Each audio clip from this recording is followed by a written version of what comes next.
सत्र 18 जुलाई से शुरू होने जा रहा है, जिसमें करीब 24 नए बिलों को पेश करने का प्रस्ताव है। वहीं इस संसद सत्र के ठीक पहले स्पीकर ने सर्वदलीय बैठक बुलाई। लोकसभा अध्यक्ष ओम बिरला आज शाम 4 बजे संसद पुस्तकालय भवन में राजनीतिक दलों के नेताओं के साथ मुलाकात करेंगे और इसके दौरान संसद सत्र में कामकाज और अन्य मुद्दों पर चर्चा होगी, जिसमें तमाम बड़े दलों के नेता शामिल हो सकते हैं। बता दें कि संसद का मानसून सत्र 18 जुलाई को शुरू होकर 12 अगस्त तक चलेगा। कुल 26 दिनों की अवधि में 18 बैठकें होंगी। संसद का ये सत्र खास रहने वाला है क्योंकि 18 जुलाई को राष्ट्रपति पद के चुनाव के लिए मतदान भी होना है। दूसरी ओर उपराष्ट्रपति का चुनाव 6 अगस्त को होगा और पद के लिए अगर निर्विरोध निर्वाचन नहीं हुआ तो उसी दिन मतों की गणना भी हो जाएगी। प्रियंका हमारे साथ बनी हुई हैं और ज्यादा जानकारी सुन लेते हैं। प्रियंका, 18 तारीख से जो सत्र भी शुरू हो रहा है और इसमें क्योंकि राष्ट्रपति पद के लिए वोटिंग भी होनी है, जिसका जिक्र अभी हम कर भी रहे थे, लेकिन इसके अलावा आज जो है लोकसभा अध्यक्ष जो है वो एक बैठक भी करने वाले हैं। क्या इसको लेकर क्या जानकारी है, किस तरीके से तमाम दलों के नेता रहेंगे और कौन सी बातें इसमें चर्चा का विषय रह सकते हैं? जी अरुण, आज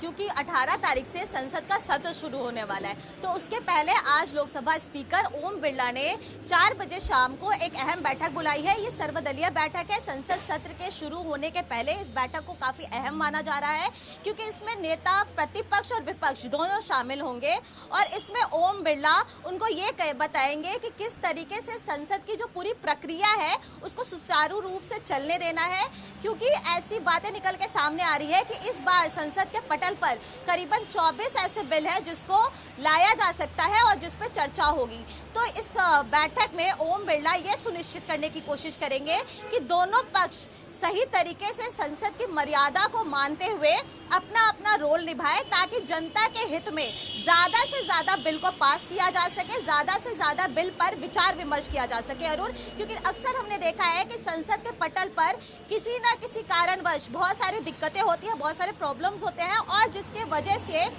जो बिल है वो पेंडिंग रह जाता है। कभी हमने देखा कि संसद का एक दिन का पूरा कार्यकाल हल्ला और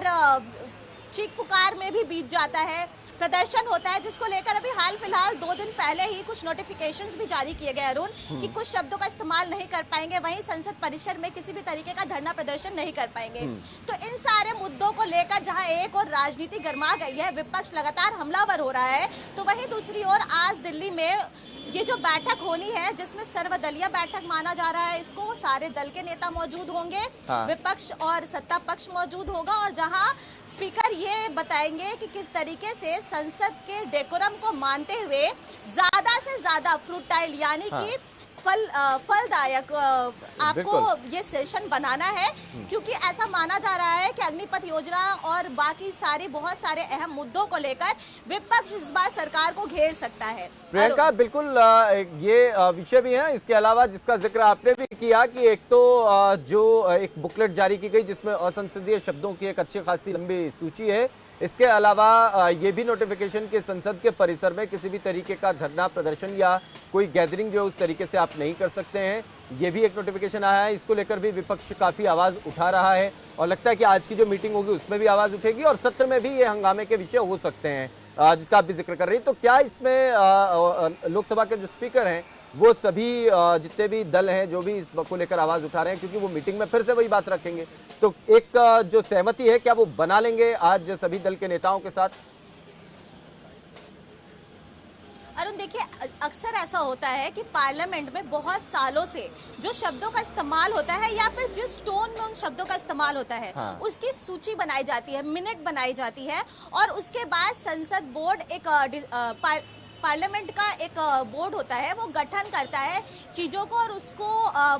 तोलता है कि उन शब्दों के इस्तेमाल से संसद की गरिमा में कितना फर्क पड़ा और उसको लेकर उन चीज़ों को बैन कर दिया जाता है। तो ये सालों दर साल प्रोसेस है, ये कोई नया कुछ ऐसा नहीं हुआ है अरुण। और दूसरी बात कि संसद परिसर में धरना प्रदर्शन और हड़ताल पर रोक लगाई गई है, इसको जनता के हित में भी माना जा सकता है, क्योंकि ऐसा देखा गया है कि किसी कारणवश